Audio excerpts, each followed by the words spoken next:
I was holding the wedding dress against my body in the boutique mirror, still not quite believing it was real, when my phone buzzed. The screen lit up with a name I never expected to see again: Mom. I almost dropped the dress. We hadn't spoken in months. Not since the night they confessed they had used my wedding savings to help my sister Lauren and her now ex-husband buy a lake house. Not borrow. Not move it for a bit. Used. "It's not like you were getting married anytime soon," Mom had said then, with that glib little laugh that always made me want to scream. Lauren needed help. Family comes first. They didn't ask. They didn't apologize. I hadn't forgiven them, not even close. But today, apparently, they were ready to speak again. The boutique attendant, a kind older woman named Meryl, stepped forward, her smile bright and hopeful. "It's lovely on you. Should I start the paperwork?"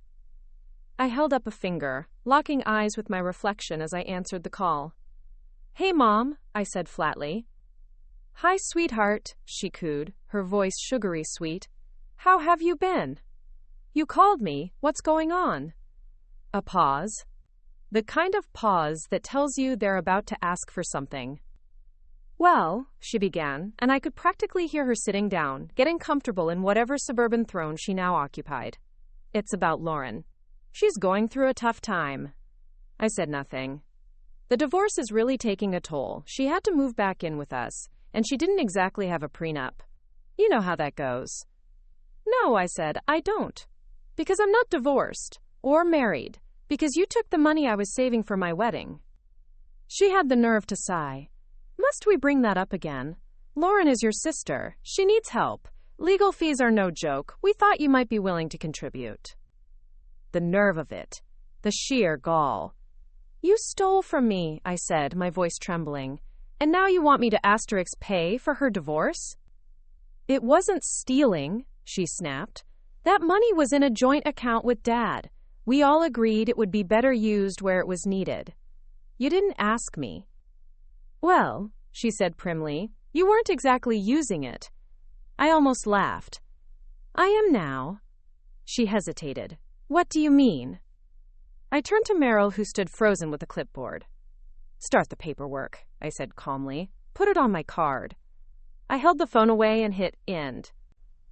That night, I lay awake staring at the ceiling of my small but clean apartment above the flower shop I managed in downtown Brighton. I was furious. Not just at them, but at myself for thinking maybe, just maybe, they'd ever treat me like more than Lauren's shadow. The wedding fund hadn't come from nowhere. I had started saving the minute I landed my first job. Years before meeting Callum. I never touched it. Birthdays, promotions, bonuses. All of it went into that fund. And they used it like it was spare change. The next morning, I stopped by my bank. "Can I help you?" the teller asked brightly. "Yes," I said. "I need to know if my parents are still listed as beneficiaries on any of my accounts." The woman blinked. "Let me pull that up."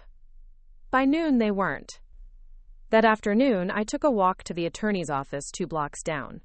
A friend of Callum's, Rachel, met me with a cup of coffee and an arched brow. "Family trouble?" she asked. "Something like that."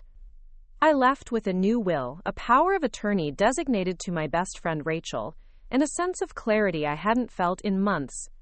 It didn't end there. Over the next few days, the calls multiplied. First Mom, then Dad, then Lauren herself, who had the audacity to act offended that I hadn't reached out. "You didn't even ask how I'm doing," she snapped. "You didn't ask how I was doing when you let Mom and Dad empty my wedding fund." "I didn't let them. You benefited from it," she huffed. "Well, I'm suffering now. Does that make you feel better?" I stayed silent. "You're being cruel," she spat. And that's when something inside me snapped. "No, Lauren. What's cruel is growing up thinking I mattered just as much as you, only to find out I was the backup plan, the financial safety net, the invisible sibling." She didn't answer. I blocked her number. By the end of the week, I had purchased the dress, put down a deposit at a small but gorgeous vineyard outside town, and arranged a dinner with Callum to pick our date. He took my hands across the table. Are you sure about all this? He asked, after everything that happened. I'm not letting them steal any more time from me, I said simply. He nodded. We toasted to new beginnings. And then, just 2 days later, the letter arrived. It was a formal request. From my parents. They were suing me. For unjust enrichment. Apparently, they considered the wedding fund their contribution. And since I had started booking venues and dresses, they wanted to be repaid. They weren't kidding. Attached was a letter from their attorney. I stared at it in stunned silence. And then I laughed, a deep, full, slightly hysterical laugh, because I had just found my breaking point, and they had just crossed it. Before we jump back in, tell us where you're from. If this story moves you, please subscribe. Tomorrow, I have a special story for you. I held the letter in my trembling hands for a full 5 minutes before I could move. There was a sticky film of disbelief clinging to every word. My parents, the same people who wiped my knees after playground falls and taught me how to tie my shoes, were suing me for using my wedding fund. I didn't cry. I didn't scream. I didn't even call Callum. I got up, grabbed my keys, and walked 2 blocks to Rachel's office. The receptionist barely had time to glance up before I threw open the door. They're suing me, I said. Rachel didn't ask who. She just leaned back, pointed to the chair across from her, and said, "Sit." An hour later, I left her office with a legal plan that made my skin buzz with adrenaline. I wasn't going to be bullied by my own blood. Rachel filed the response the very next morning, requesting full dismissal and countering with a demand for full reimbursement of the original sum, plus damages for emotional distress and loss of opportunity. That last part was Rachel's idea. They took not just your money, she said, her voice sharp with fury. They took your time, your plans, and your peace of mind. We're going to make that part of the record. A week later, my parents responded. They weren't backing down. Instead, they claimed clients had agreed to the funds being used for Lauren and her husband, that I had verbally consented and now was reneging. It was a lie. A calculated, shameful lie. But it also told me everything I needed to know. They were cornered, and they were scared. I shared the update with Callum over dinner, and he leaned forward, frowning. You sure you want to fight them this hard? He asked gently. This could burn everything down. I stirred my risotto. Everything already, quote, is burned. I just haven't walked through the ashes yet. He reached for my hand. Then I'm walking with you. We kissed, not because it was romantic, but because it was survival. I needed something good to hold on to. Callum was that something. A few days later, a package arrived at my flower shop. No note, no return address. Just a thin, flat envelope inside. I opened it cautiously. Inside was a grainy printout of an email, sent from Lauren's address. To our mother. Times asterisk. Just take it. She won't even notice. It's not like she has a wedding coming. Asterisk. I blinked. The timestamp was from 6 months ago. Before they told me the truth. Before they even thought I'd find out. Someone had sent it to me anonymously. And it was a smoking gun. I rushed it to Rachel, who smiled grimly. This changes everything. We submitted it to the court, along with transaction records, account statements, and every gift receipt from my years of contributions. My mother had never removed my name from the account, but she had used the balance anyway, routing the money through a transfer marked Family Support.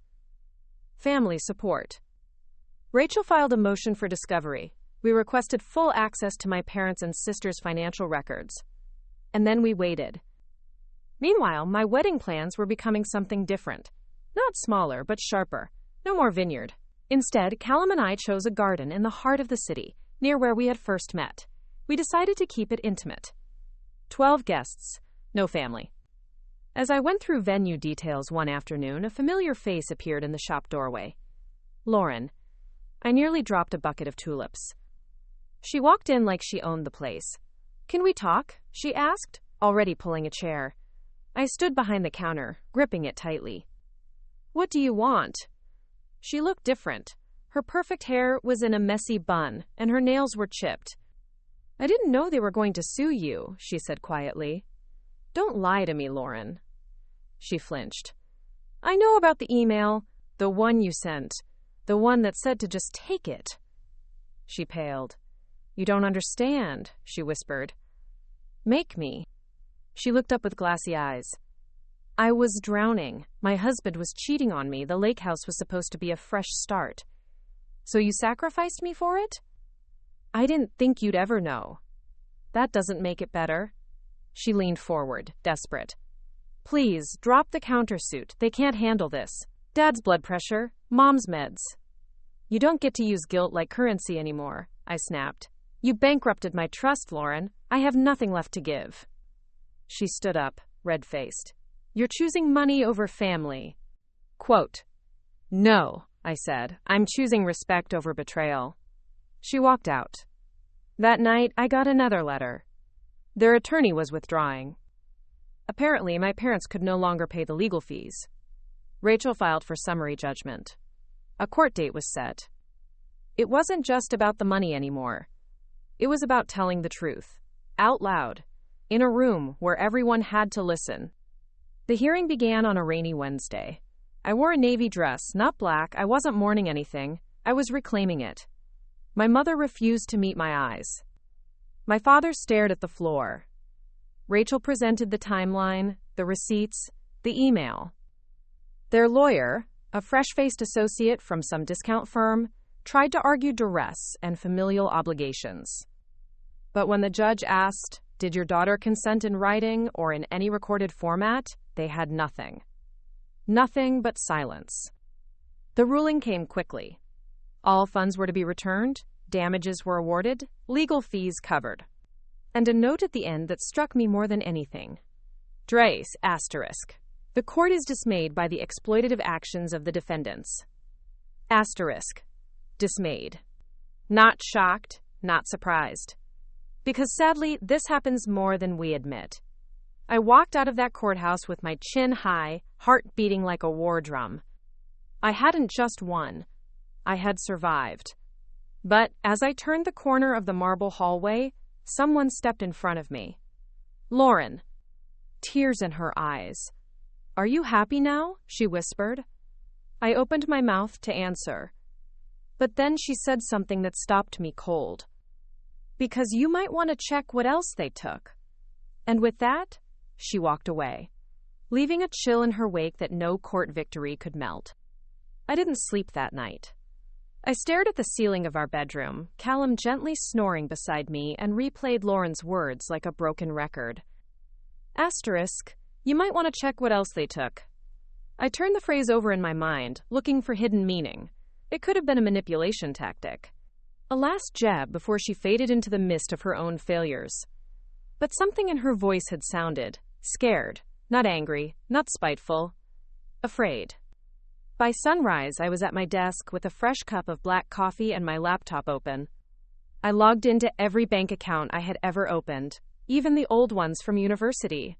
I combed through statements, transaction histories, deposits, and withdrawals. Nothing unusual. Then I opened my email. I searched every folder for strange messages, password resets, notifications, warnings. Nothing. Except one flagged message from 2 months ago. An email from a mortgage lender, thanking me for my pre-approval request. But I hadn't made one. The email included an attached PDF, a mortgage pre-approval letter under my name for a property in Hampshire, a modest farmhouse, the kind Lauren had always talked about buying someday. And I felt my stomach drop. I searched the address. The property had been purchased 2 weeks ago, under a company name I didn't recognize.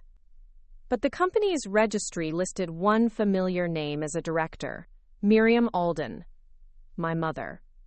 I closed the laptop and sat in stunned silence. Had they taken out a mortgage in my name?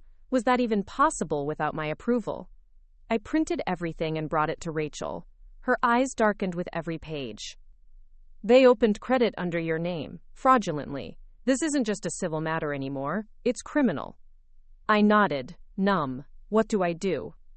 We file a police report. We notify the lender. We lock down your credit immediately. And then we sue. Again. I went to the police station that afternoon. Filing the report felt like ripping my insides out, one thread at a time. The officer's expression stayed carefully neutral, but I could see the quiet disbelief in his eyes. "Your parents did this?" he asked, low. I nodded. "I have evidence, emails, statements, registry documents, all of it." He took it seriously, opened a file, promised to follow up. The lender flagged the property. I filed a fraud affidavit. Rachel filed a new case. And I had to call Callum from outside the station, my hands trembling so badly I nearly dropped the phone. "It's not over," I said, voice cracking. "What happened?" I told him everything. The farmhouse, the mortgage, my name. He didn't say anything for a moment, and then he said the only thing that kept me from collapsing. "Come home, I'm making tea." That night we sat on the couch, his arm wrapped tightly around me as I stared blankly at the muted television. "You know they won't stop," I murmured. "Then neither will we," he said. In the following weeks, everything moved fast. The lender rescinded the approval. The police opened an investigation. My mother was served. And then, in a move that shocked even Rachel, Lauren contacted me again. But this time, she wasn't furious or condescending. She was terrified. "I need to talk to you," she said over the phone. "Not about us, about Mom and Dad." I agreed to meet, neutral ground, a cafe halfway between our places. I arrived early and watched the door like a hawk. She walked in with a file folder and red-rimmed eyes. "They forged more than your name," she whispered, sliding the folder across. Inside were photocopies of documents, a loan taken against our grandparents' estate, co-signed by both of us. Except I had never signed. And neither had Lauren. "They forged mine too," she said quietly, "to pay off their medical bills and the lake house renovations. And now, they can't keep up with the payments. If we don't do something, the estate could be seized." I swallowed the rising bile in my throat. "Why tell me now?" I asked. She looked up, tears sliding down her cheeks. "Because I thought they only used you. I didn't realize I was just another pawn." I stared at her, unsure if I wanted to hug her or scream. "We need to file jointly," she said. "If we go to the court together, we can petition to freeze the estate and take control. Otherwise, they'll bury it in debt." I hesitated. She noticed. "You don't have to trust me. Just trust the paperwork." Rachel reviewed it all. And she agreed. It was bad. Real bad. We filed a joint emergency petition. The court responded within 48 hours. A temporary freeze was placed on the estate. An investigation was launched into my parents' activities. And through it all, Callum stood beside me. At court, at night, at every sleepless, aching moment. 3 days before our wedding, I got a phone call. It was the detective. "Miss Alden, your mother has been arrested." I stood in the middle of my flower shop, hand clamped over my mouth. "And your father has been taken in for questioning." I hung up. I sat down. And I cried. Not out of grief. Out of something heavier. Like release. But it wasn't over yet. Because that night, Rachel called.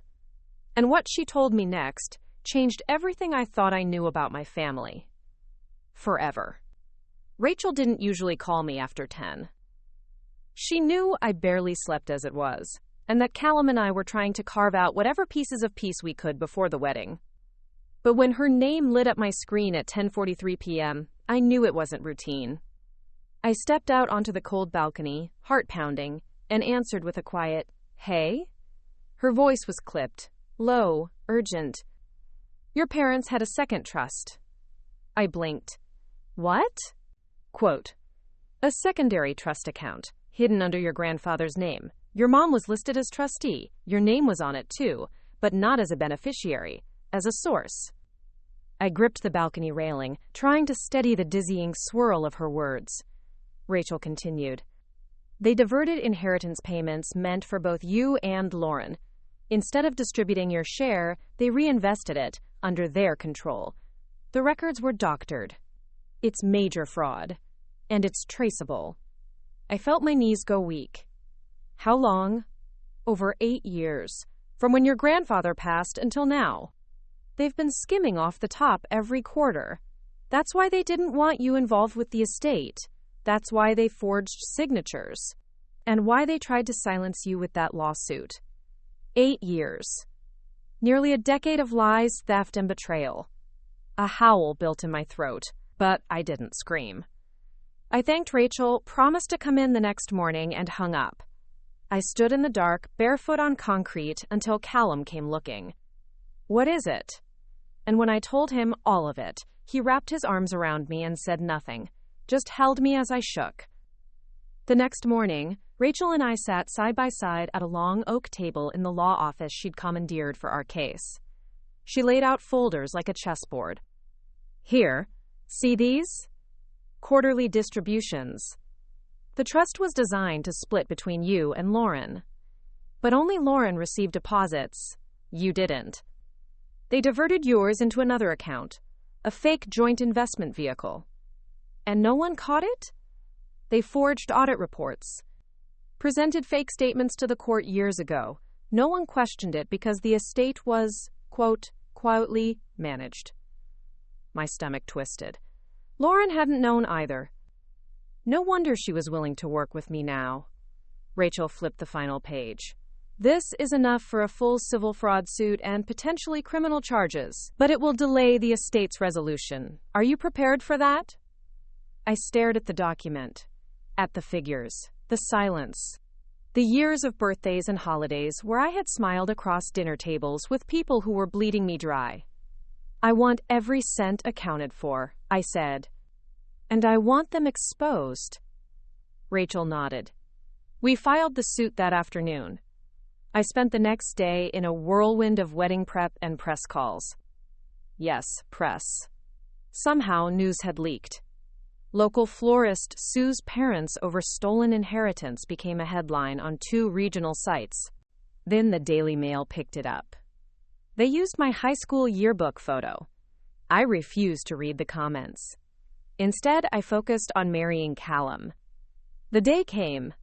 A pale sky, a brisk breeze, a garden strung with lights and lavender.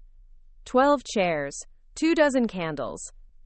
I walked down the aisle alone, but I didn't feel alone. I felt seen.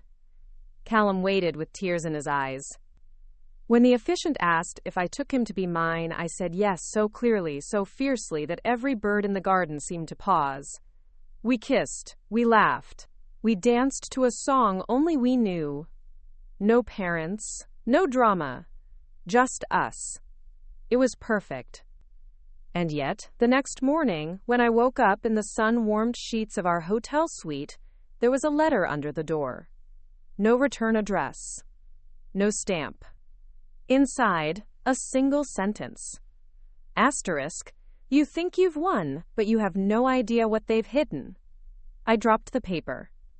Callum picked it up, read it, and quietly folded it in half. "They're trying to rattle you," he said. "It worked," I whispered. We reported it to Rachel, who traced security footage. Someone in a delivery uniform had slipped it under the door. Unmarked van, no ID, nothing else. But then Rachel said something that made my blood run cold. "They may not be acting alone." I blinked. Who else would care? She leaned forward. "Someone else benefits from this. Someone else is protecting the system they built. We just haven't figured out who yet." And that's when I remembered something. A name. A signature I had seen on one of the estate documents. And it wasn't one of my parents. It was by a lawyer, the same man who had filed the original will. And if he was in on it from the start, this wasn't just family betrayal. It was a conspiracy. The name was etched in my memory now, like a scar across parchment. Marcus Blaine, Esquire. He wasn't just any lawyer. He had been our family's attorney for years, present at every holiday party, always with a firm handshake, a golden tie pin, and a smile that never quite reached his eyes. I remembered him from the day of my grandfather's will reading. He'd stood at the head of the table, crisp papers in hand, explaining in long-winded legalese how everything was to be handled with the utmost discretion. Back then, I'd been too raw with grief to scrutinize anything. But now?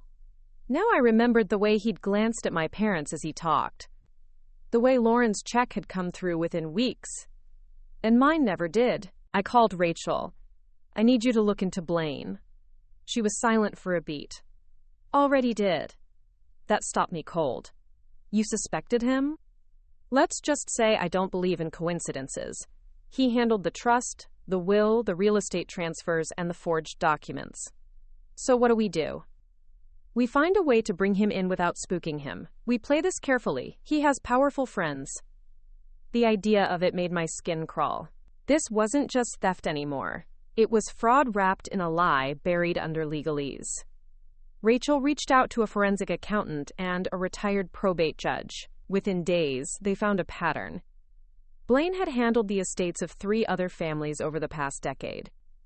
And in each case, there were misplaced funds, vague trust clauses, and sudden legal settlements that silenced any inquiries. It wasn't just us. It was a system, a pipeline. And my family had been willing participants. Callum and I sat in our tiny kitchen, the file open on the table between us. I stared at the numbers, the signatures, the ghost trails of money disappearing into shell accounts. How do you even start untying something like this? I asked. He touched my wrist. One thread at a time. So we started pulling. Rachel filed a subpoena for Blaine's communication records related to the estate. He stalled, claimed attorney-client privilege. Rachel petitioned the court to force disclosure under suspicion of fraud. We waited. In the meantime, I got another letter. Typed, no return address.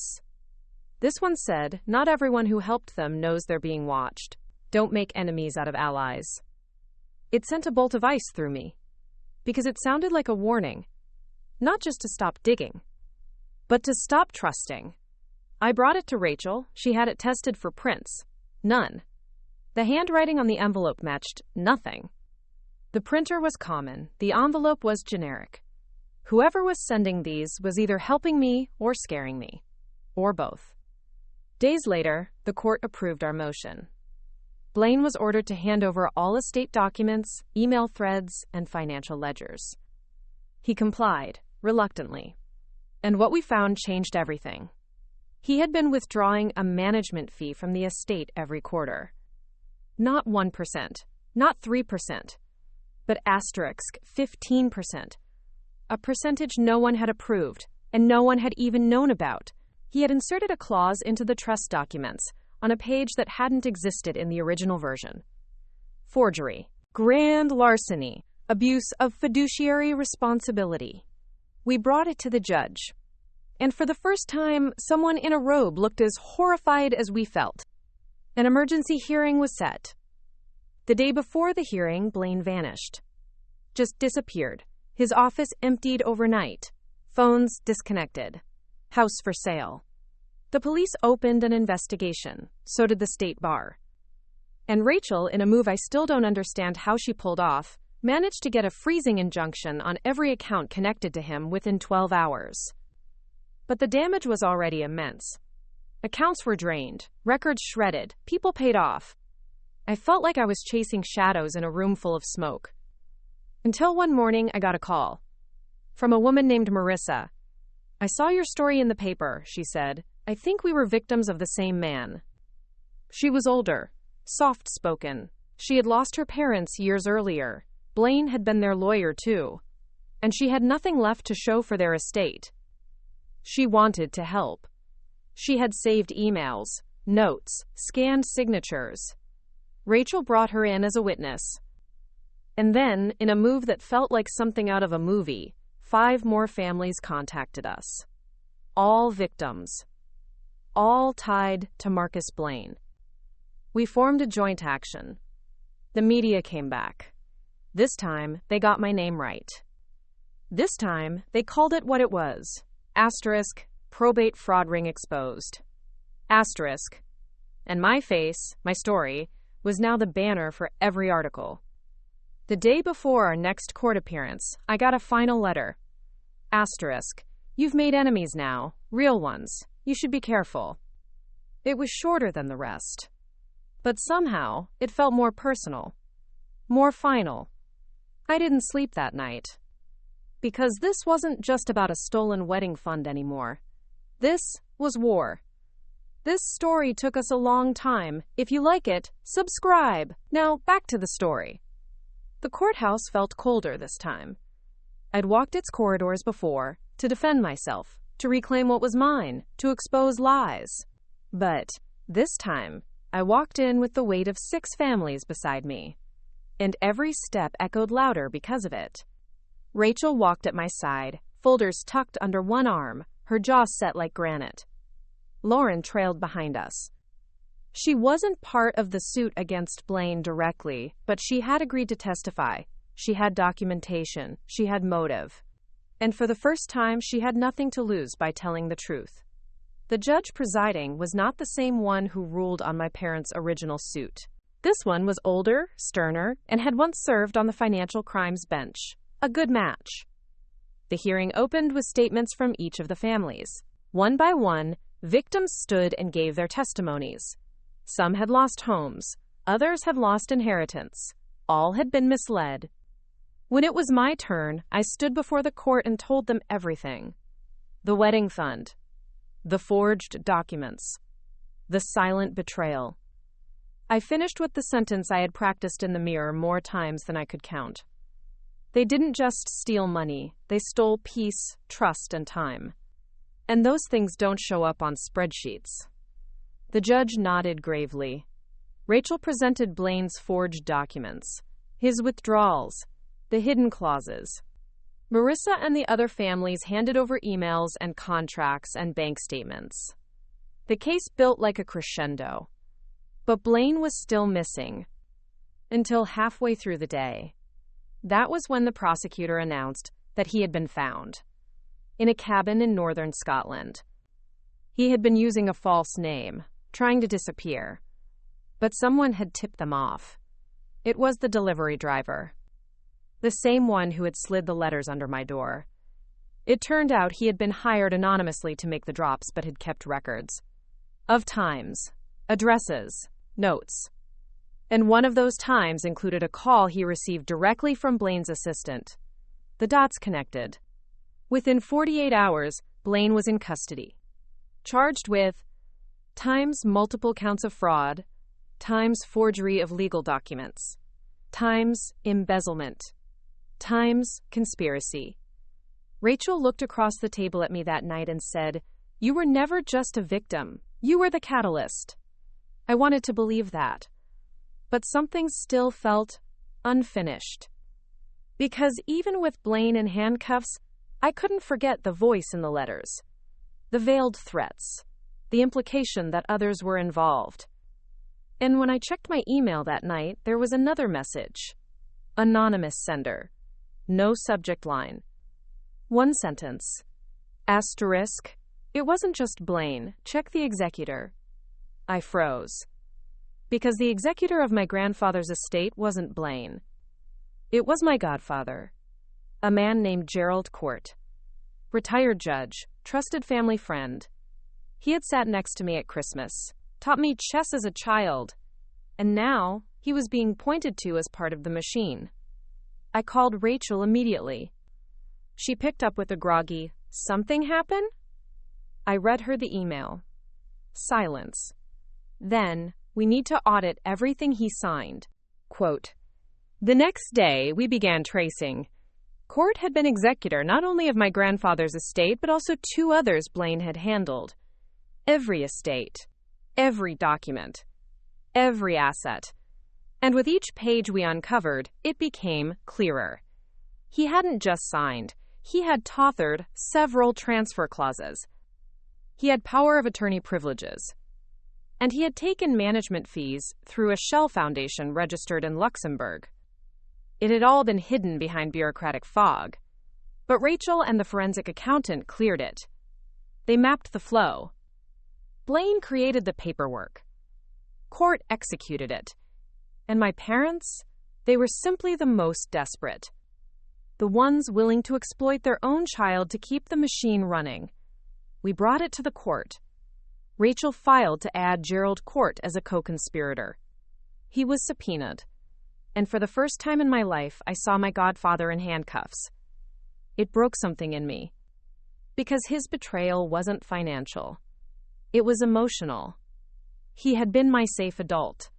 The one who picked me up from camp. Who mailed me birthday cards with pressed flowers inside? Who told me stories about my grandfather I'd never heard anywhere else? And now I knew why. Because Notice had helped bury the real legacy. Callum held my hand through the proceedings. I watched as Court was read the charges. He didn't deny them. He didn't say a word, just lowered his head as the courtroom turned against him. Rachel leaned over to whisper, "We're close." But I shook my head. "No," I said, "we haven't hit bottom yet." Because just that morning, I received one final message. Not a letter, a package. Inside was a hard drive and a note.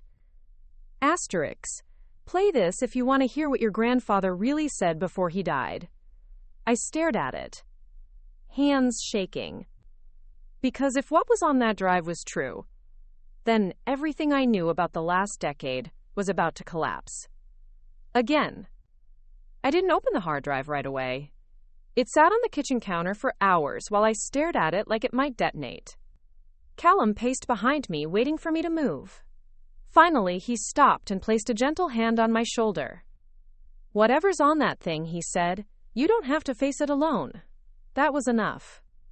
I plugged it into my laptop, heart thudding so hard it echoed in my ears. It clicked in Word. A single folder appeared.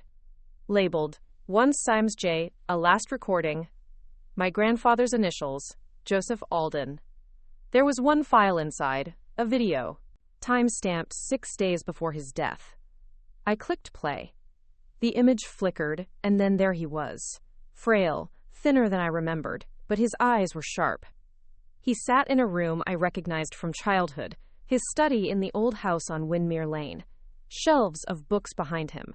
His voice, when it came, was slow but steady. "If you're watching this, it means the truth hasn't made it to you yet, so let me put it plainly." He leaned forward.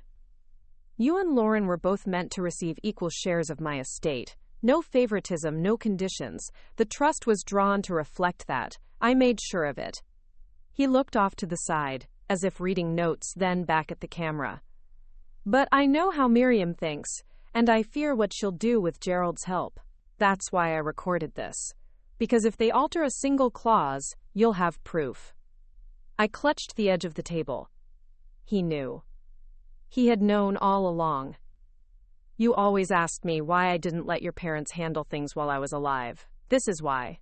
Because I saw it. I saw the hunger in Miriam. And I saw the cowardice in your father. Gerald, he was a friend once, but he changed when the money got big." Callum leaned in beside me. "Look in the clock," my grandfather said suddenly. "What?" I whispered. "The mantel clock in my study," he continued. "The one that doesn't tick anymore." I hollowed it, placed the original copy of my will inside it, the one Twine signed. The video cut to static, then ended. I sat frozen. "That house was sold," I said numbly. "No," Callum corrected. "It went into probate but never sold. It was tied up in the estate." I stood. We had to go. We drove through the night. By morning, we stood in front of the house I hadn't seen since the funeral. It was covered in ivy and grief. The door still had my grandfather's initials etched into the knocker. Rachel met us with a locksmith and court approval to enter. We walked through the halls like ghosts. The study was untouched. Dusty. Dark. The mantel clock sat right where he said it would be. Heavy. Silent. Callum reached for it first. He flipped it over, found the catch, and popped the back open. And there it was. A thick manila envelope. Yellowed. Sealed in wax. Rachel took it gently, opened it slowly. Inside, the original will. Different than the one on record. No clause for management fees. No power of attorney to Gerald. No conditional trusts.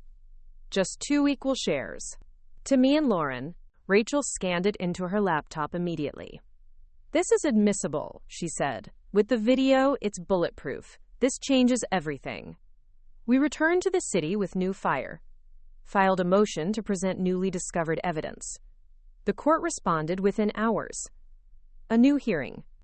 A new judge. And this time, I was prepared to end it. Lauren joined me in court. She hadn't spoken much since the last testimony, but when she saw the document, she started crying silently. "He did love us both," she said. "He really did." I nodded, because for the first time, I could feel it. Rachel presented the video. The judge watched it in silence. Then, the document. The court was still. And then came the ruling. The previously recorded will was declared void. The estate was to be redistributed equally. All forged documents declared inadmissible. Criminal proceedings against Gerald Court would continue. Blaine remained in custody. And as for my parents, the court ordered restitution. Their assets frozen, their control revoked. I was appointed co-executor alongside a neutral fiduciary. It was done. Finally. As I stood outside that courthouse, Callum beside me, Lauren a few paces away, I felt something I hadn't in years. Stillness. Not happiness. Not yet. But the kind of stillness that comes after a storm has passed. We went home. I resumed work at the flower shop.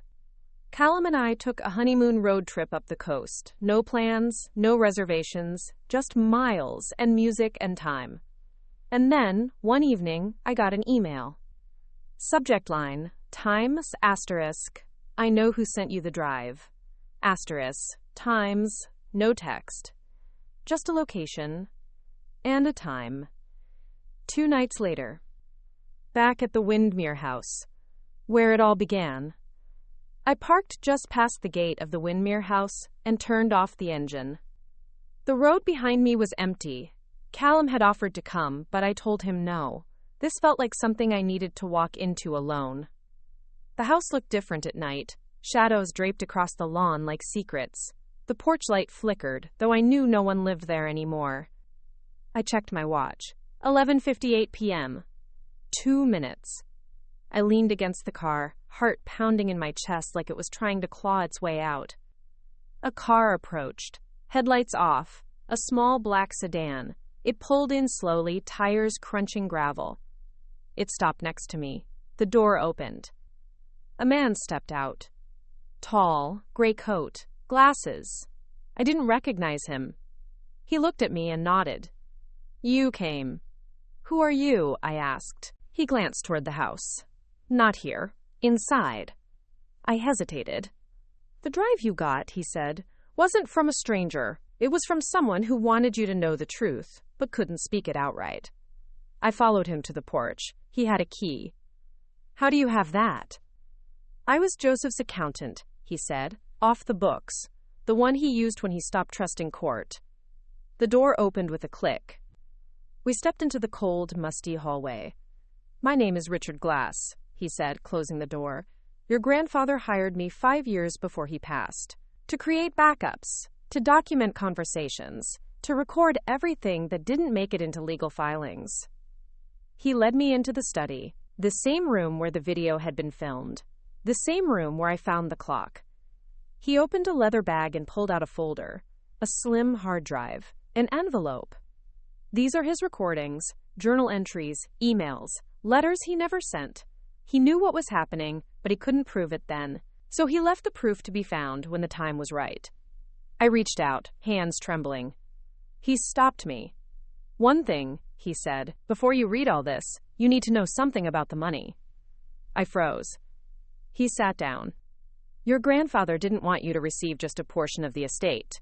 He structured it so that if anything ever happened, forgery, fraud, breach of executor responsibility, the entire trust would default to the one heir who brought it to light."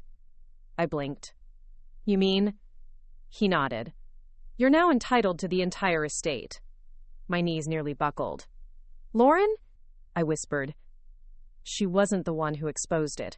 She wasn't named as fallback. You were. Joseph knew who would fight. I backed away.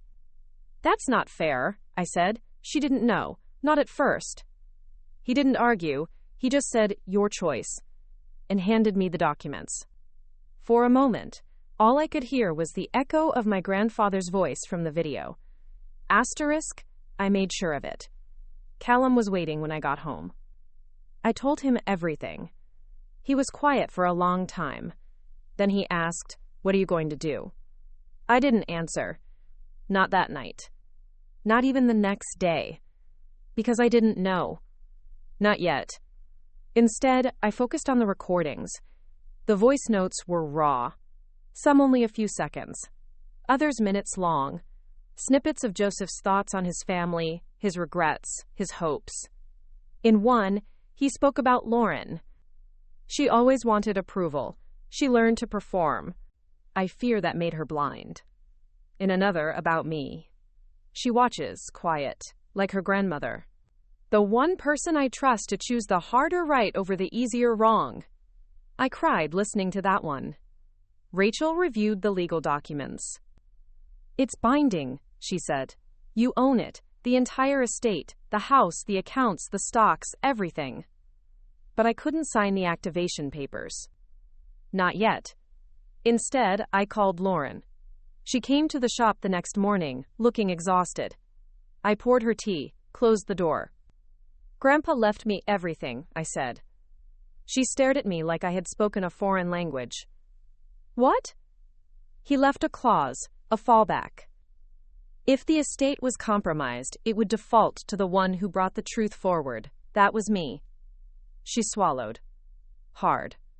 So I get nothing? You get what I choose to give. Her face crumpled. Are you going to punish me? I shook my head. No, but I'm going to teach you. Teach me what? How to earn trust. I handed her a letter. Inside, terms, conditions. I wasn't cutting her off. But I wasn't handing her a blank check either. We would build it together, transparently, accountably. She read every word. Her hands trembled. When she looked up, she whispered, "Thank you." And for the first time since this started, I believed she meant it. Rachel filed the final documentation the next morning. The estate was transferred. In full. To me. Lauren and I signed a joint transparency agreement. Callum and I moved into the Windmere house that spring. We rebuilt it, room by room, story by story. I turned the study into a reading room. The flower shop thrived. The lawsuits concluded, restitutions paid, court sentenced, Blaine too. And slowly, the shadows receded. But one question still lingered. Who sent the first anonymous email? The one that warned me about the executor. The one that led me to the truth. And the answer didn't arrive until 1 year later. A letter. Mailed. No return address. Inside, a card. Asterisk. She watched everything from the inside. She was always trying to protect you. We never listened. But she did. And taped to the inside flap. A photo. Of our old housekeeper. Ruth. Smiling. Standing next to me as a child. And suddenly, I remembered every time she stayed late. Every time she accidentally left behind a paper. Every time she reminded me I was more than what they said. She had been the first to warn me. And the last to protect me. From the very beginning. The photo of Ruth stayed on my desk. I framed it. Not in some fancy gold-trimmed way, but in a simple wooden frame she would have liked. Every time I looked at it, I remembered her humming in the kitchen, folding linens with perfect corners and leaving behind kind, quiet reminders that someone was always watching out for me. She had known, all along, and I never saw it. Rachel ran a search. Ruth had passed 2 years prior in a hospice center up north. But before she died, she had mailed a package, anonymously, to her niece. The niece, as it turned out, was one of the assistant clerks who worked at the estate office. Another thread. Another quiet act of rebellion. That package had been passed hand to hand until it reached Richard Glass. And that's how the drive found its way to me. It wasn't fate. It was women. Women protecting women. Even from the grave. I lit a candle for Ruth that evening, and I whispered a thank you into the wind. Spring turned to summer. The Windmere house came alive. We planted lavender in the garden. Callum built a greenhouse in the back. I painted the kitchen the shade of sage green Ruth used to love. Lauren visited once a week. She helped me with the shop, took accounting classes, paid back what she could. Slowly, brick by brick, we rebuilt something that almost looked like a relationship. Not perfect, but honest. The court cases were now headlines buried under newer scandals. No one remembered the florist who sued her parents. But I remembered everything. So I wrote a book. I called it Asterisk, the clock that didn't tick. Asterisk, it wasn't about revenge. It was about survival. About the quiet destruction family can wreak. And the quieter strength it takes to survive it. Rachel read the first draft in one sitting. "You're not just a survivor," she said. "You're a storyteller." Callum said the same. Lauren cried. Even my father, from wherever he had gone to disappear, sent me a letter. Not to apologize, but to say, simply, "You were always stronger than we knew." I didn't respond. But I kept the letter. Because even the worst ruins have stones worth saving. On the anniversary of Joseph Alden's passing, I hosted a memorial. Small, just friends, a few former colleagues of his. Lauren brought photos. I brought out the mantel clock and placed it on the front table. I stood before them, heart full, voice steady. He left us more than money. He left us warnings. And maps. And the quiet hope that one of us would follow them. When the ceremony ended, a woman approached me. Mid-40s. Crisp blouse. Nervous hands. "My name's Vanessa," she said.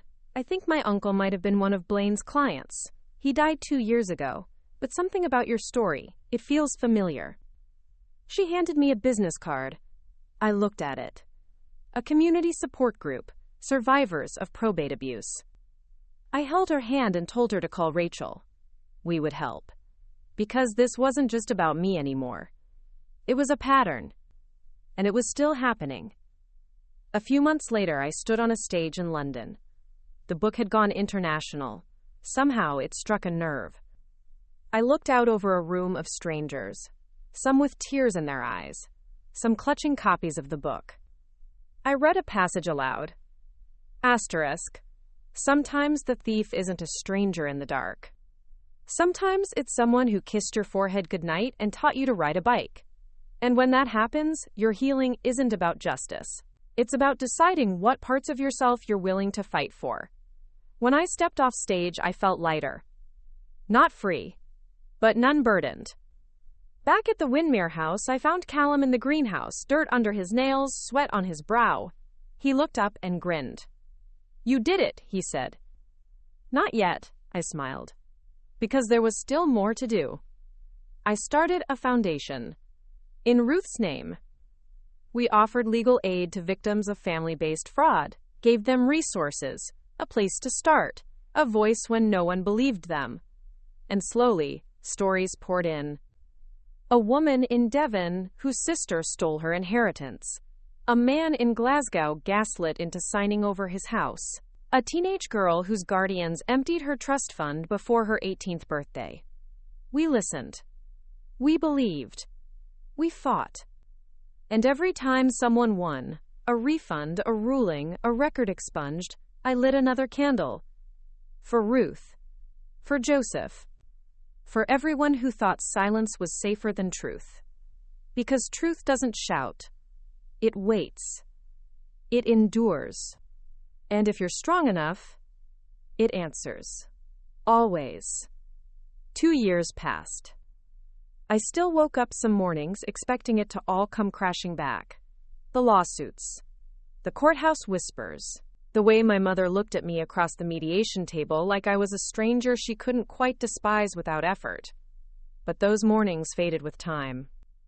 Instead, I woke to Callum making coffee in the kitchen, to emails from survivors, to thank you notes from families we'd helped. The foundation grew. We partnered with nonprofits, universities. Even the Crown Prosecution Service asked to consult on patterns we were finding. We called it the Time Ruth Glass Project, because truth, like glass, only shatters when you push it too hard.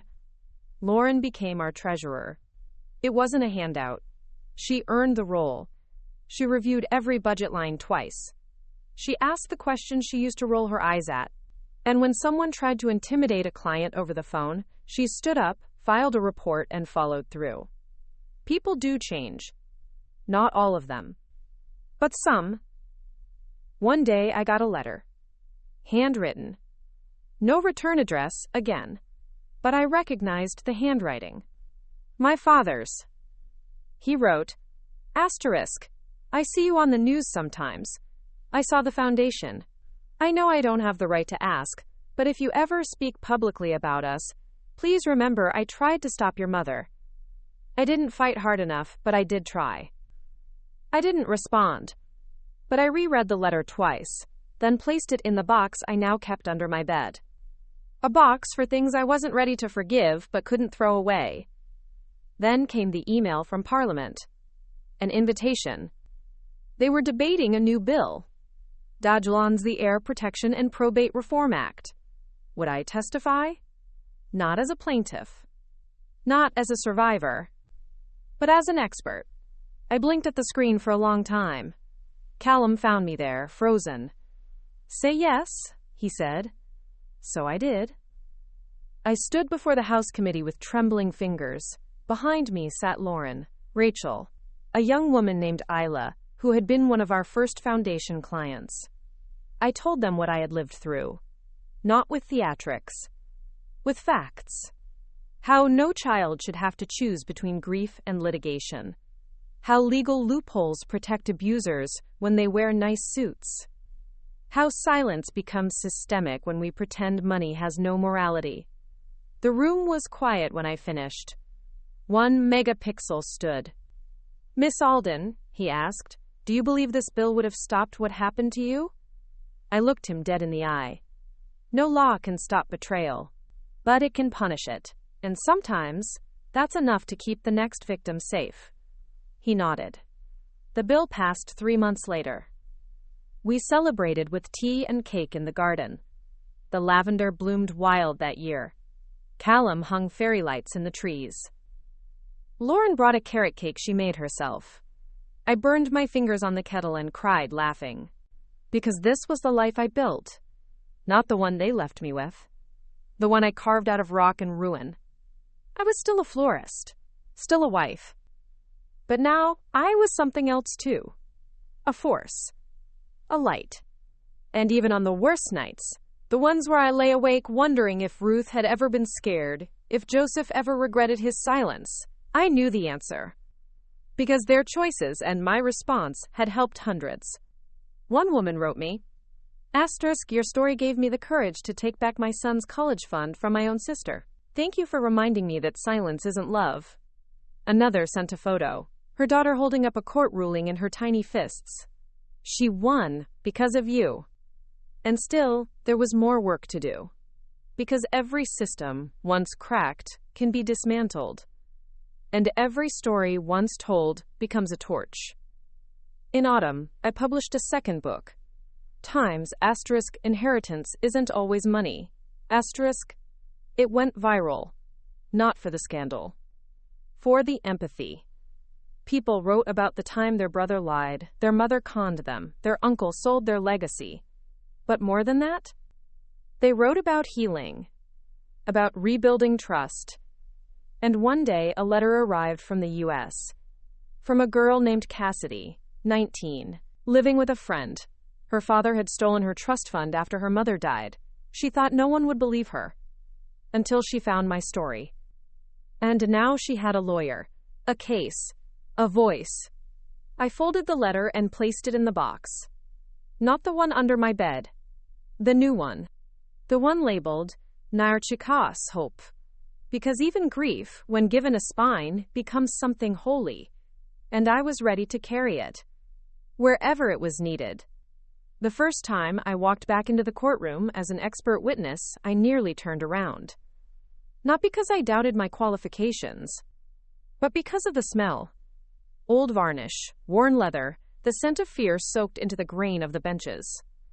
It brought it all back, the stares, the tension, the weight of proving I was worth believing. But then I stepped forward, and the bailiff nodded at me, and the judge smiled. And suddenly, I wasn't the girl they tried to erase. I was the woman they invited. The trial that day wasn't mine. It was Cassidy's. She stood, trembling, with her lawyer beside her, her father across the aisle, face like stone. I watched her hand shake as she held up a single page, a forged withdrawal slip, signed in her name. And when the judge ruled in her favor, I felt my throat catch. Not just because she won, but because she looked at me in the gallery and mouthed, "Thank you." That night, I sat under the stars behind the Windmere House. Callum brought me a blanket and a cup of mint tea. "Another victory," he said softly. "A tiny revolution," I replied. He sat beside me. "You ever think about children?" he asked. I blinked. It wasn't a question I expected. "Sometimes," I admitted, "but I think about legacy more." He nodded. "So do I." We didn't decide that night, but we opened the door. And that was something. Months passed. The foundation expanded across borders. We trained legal interns, partnered with investigative journalists, taught estate literacy in public schools. We even built an app, Nimes Ruthline, a tool for tracking estate records, alerting heirs of suspicious activity, connecting people to pro bono help. Lauren spearheaded its funding round. Rachel joined the board. And one day I found myself on a plane to Geneva, asked to speak at a global legal ethics conference. When I stepped onto that stage, I wore a pin. Tiny, shaped like a clock. The kind that doesn't tick. It wasn't until I turned 35 that I visited my mother. She was in a care facility outside Liverpool, early onset dementia, not severe but steady. Lauren came with me. We didn't go to confront her. We went to understand. She didn't recognize us at first. But when I sat beside her and placed the lavender sachet in her hand, her eyes softened. "I used to hang these in your closet," she whispered. "I remember," I said. We talked for an hour, about nothing, about flowers, about her childhood, about Joseph. She never mentioned the money, or the court, or the lies. Just lavender, and piano lessons, and a story about a birthday cake that caught fire. And when we left, she held my hand for a second longer, as if to say, "Bix, I was someone else once. Thank you for visiting her." I never forgave her, but I forgave myself for still loving fragments of the woman she used to be. That was enough. Years passed. The Windmere Estate became a retreat for survivors. We hosted summer camps for teens, workshops, healing circles. I kept the study intact. The mantel clock never moved. One evening, after everyone had left, I opened the drawer in the reading room. Inside were thank you letters, drawings, a poem written by a boy whose aunt had stolen his parents' estate but who now lived with his sister, safe and loved. And at the very bottom, a folded piece of paper. It was a note I had forgotten, written in Ruth's handwriting. Asterisk, if you ever feel lost, look for the truth in quiet things. In how people treat the unseen, the unpaid, the unheard. That's where the map always begins. I held the note to my chest and wept. Because she was right. That's where it began, and where it would continue. With one person choosing truth, with one story becoming 100, with the quiet becoming loud enough to matter, and with people like me, once broken, now whole, choosing to tell it again. One foggy morning in early spring, I stood at the edge of a university auditorium in Cambridge. They had asked me to guest lecture a law class, something about ethics, disclosure, and systemic safeguards. But I knew what I was really there to talk about: family.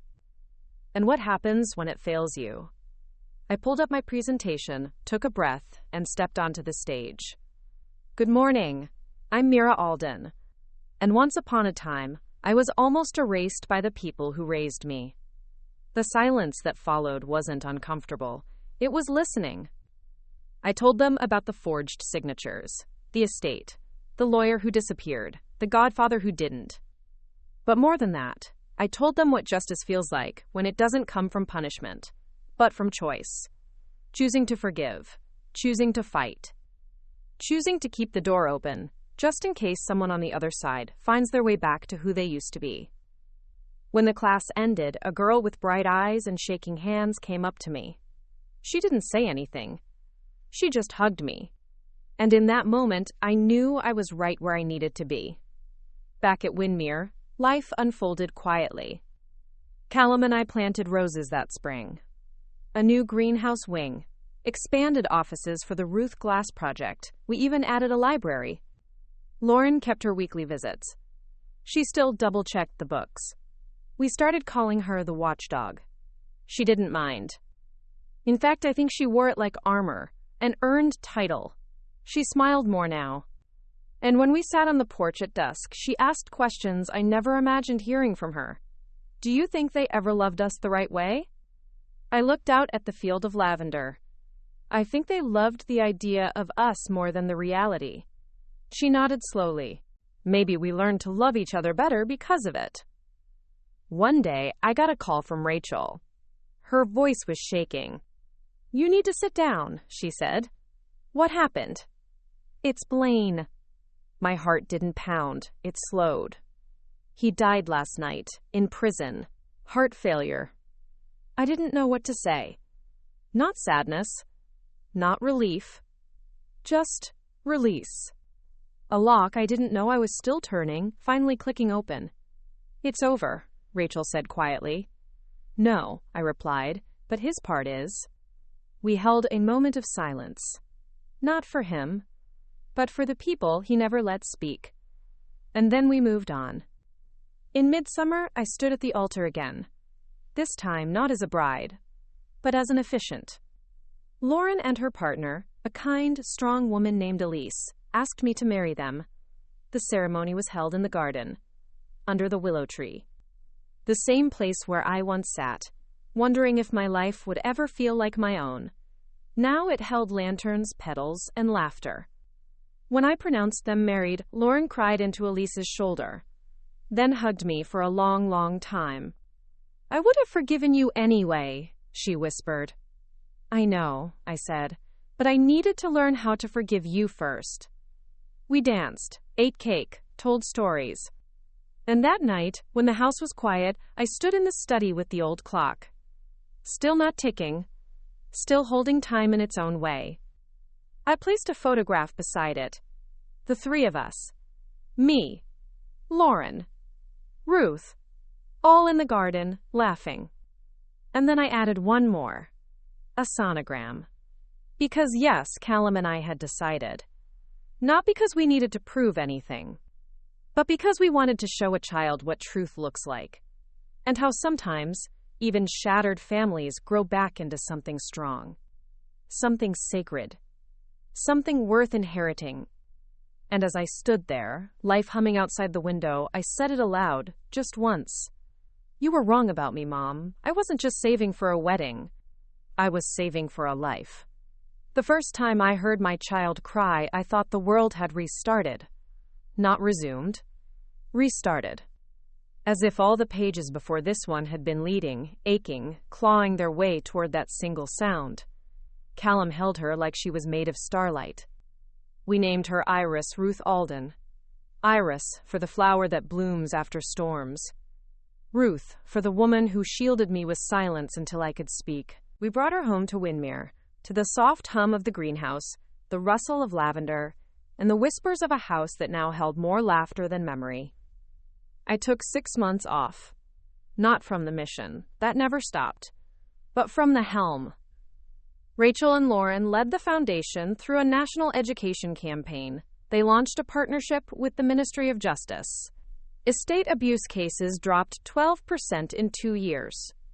When I returned, it was to applause. But more importantly, to asterisk impact. Real change. Concrete justice. Iris grew fast. She liked dirt under her nails, wind in her hair, and hiding in the library stacks. She asked questions, too many to count. Why don't some kids live with their parents? Why do some people lie about money? Why do you always look sad when you talk about Ruth? I answered honestly, always. I wanted her to know that strength doesn't come from pretending things didn't happen. It comes from making sure they don't happen again. On her 5th birthday, I gave her the old mantel clock. Still not ticking. She stared at it, then frowned. It's broken. No, I told her gently. It's just quiet, but it knows things. She pressed her ear to it. Like what? Like where we came from, and how far we've traveled. She nodded, as if that made perfect sense, and then asked if she could keep marbles in it. I laughed. Because healing means not needing symbols to mean only one thing. Let the clock hold marbles. Let legacy be play. I published a 3rd book the year Iris started school. Asterisk, The Heir's Handbook, Building What You Were Denied. Asterisk, it wasn't a memoir. It was a blueprint. How to protect yourself. How to set up transparent wills. How to question authority with grace. It hit the bestseller lists within a week. Lauren co-wrote a chapter. Rachel contributed a checklist. Iris drew the cover, a house with flowers and books and a cat. We don't own a cat, but maybe we will. Because now we have space for things that bring joy just because they do. On the 10th anniversary of Joseph Alden's death, we held a summit. Not a memorial, a movement. Survivors flew in from 5 countries, lawyers, judges, activists. We shared meals and tears and victories. And on the final day, I took the stage with Iris in my arms. She looked out over the crowd and waved. And I said, she won't remember the pain that built this place, but she'll inherit the safety it created. And that is enough. They stood. They clapped. Not for me, but for what survival becomes when it stops hiding. Iris asked me recently why I became a lawyer without going to law school. I told her the truth. Because the law isn't always in the books. Sometimes it's in your bones. She said, can I be a bone lawyer too? I smiled. You already are. And in her, in Lauren's stubbornness, in Rachel's fire, in Callum's unwavering steadiness, I saw everything we built. From ruins. From betrayal. From love. And I knew we weren't done. Because legacy is a living thing. And mine had just started blooming. Some stories don't end. They expand. By the time Iris turned 7, the Ruth Glass Project had offices in 4 countries. We started programs in rural schools. We translated resources into 12 languages. Survivors began running their own chapters. I watched from the garden window as teams of volunteers packed kits, led seminars, built futures out of pain. It was bigger than me now. Exactly as it should be. We held a conference in Berlin. Iris came with me. She wore a blazer 3 sizes too big and a badge that read Sembridschozaks Forfische, Sembridsch. On the final day, she asked if she could say something. I hesitated, but then I saw the look in her eyes, and I handed her the mic. She stepped onto the stage with crooked socks and perfect confidence. My mummy helps people who got lied to, and I want to help them too, because money is important, but people are more important. That's it. The crowd rose to their feet. It was the simplest speech I ever heard, and the truest. One night, after the house had gone quiet, I sat in the study and opened a drawer I hadn't touched in years. Inside were the original court documents, the first lawsuit, the forged will, the affidavits, and a photograph. Me, Callum, and the mantel clock, taken the week we moved back into Windermere. I traced the edges of the frame.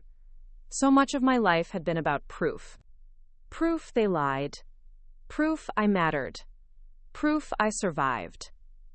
But now, I didn't need proof. I had presence. And I had peace. Lauren and Elise adopted a child the following year, a little boy named Theo. Iris called him her brother, not cousin, brother. We celebrated with a garden party, tiny hats, bubbles, homemade lemonade. And at the center of it all, family. Chosen. Earned. Built. Lauren made a toast that made me cry. We were born into chaos, but we found grace.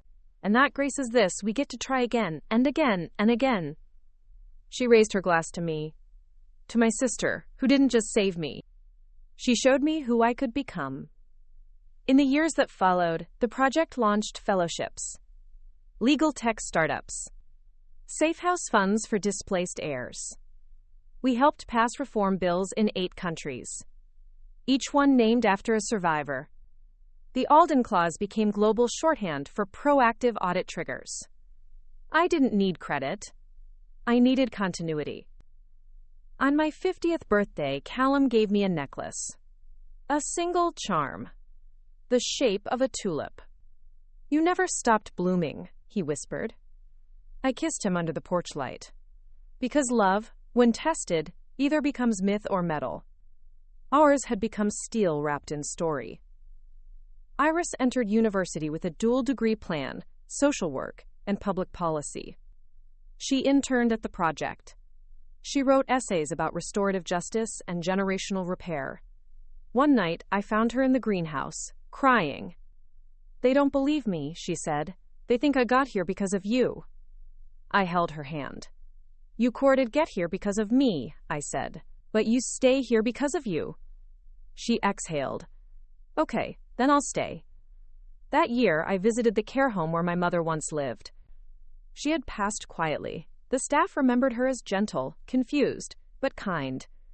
She left me a box. Inside, times a lavender sachet, times a childhood photo of me with Joseph, times a page from her journal. The entry read, I couldn't undo it, but I prayed she would. I folded the page, pressed it into the Ruth box, lit a candle, and let her go. At the next Foundation Summit, I didn't speak. I watched.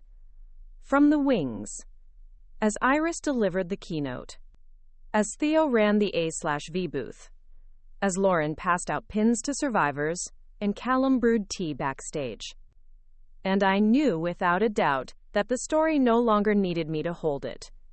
It had found new hands and new hearts. And I had done what my grandfather, my godfather, my mother, and even Ruth couldn't fully do. I ended the cycle, not with punishment, but with persistence. And now I was ready for the final page. Windermere felt different in late autumn. The wind carried the scent of wood smoke and memory. The lavender had gone brittle. The greenhouse stood quiet. Inside, I walked through the halls I once feared I'd lose, touching the walls I helped restore, watching the golden afternoon light spill across the floor like blessings. This was where it began, and where it would end. I sat in the study, mantel clock beside me, a stack of letters in my lap. One for Iris, one for Theo, one for each of the board members, one for Lauren, and one folded differently than the rest, with Ruth's name on it. She was gone. But some letters aren't meant to be read, just written. I placed hers inside the hollow of the clock. My last secret. My final thank you. Outside, they were gathering. A ceremony. Small, just family and the board. I was stepping down. Not disappearing, just exhaling. Iris would take over as executive director. Rachel would serve as her advisor. Lauren as co-chair.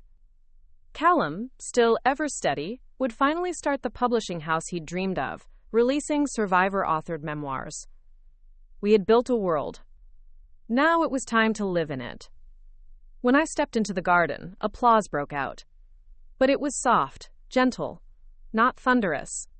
Just enough to say, "We saw you." I took the mic. "When I was younger," I said, "I thought inheritance was about money, and for a long time I let the loss of it define me.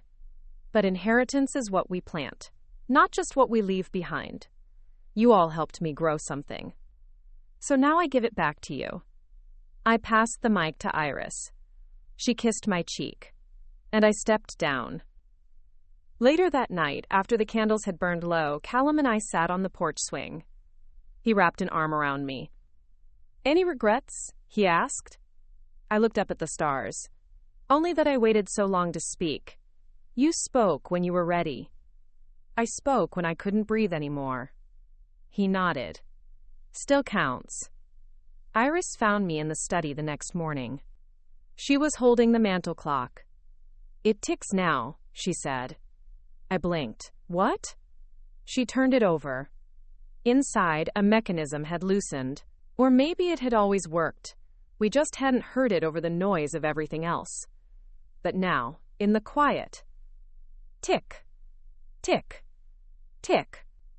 She placed it on the shelf. "It knows it's safe now," she whispered.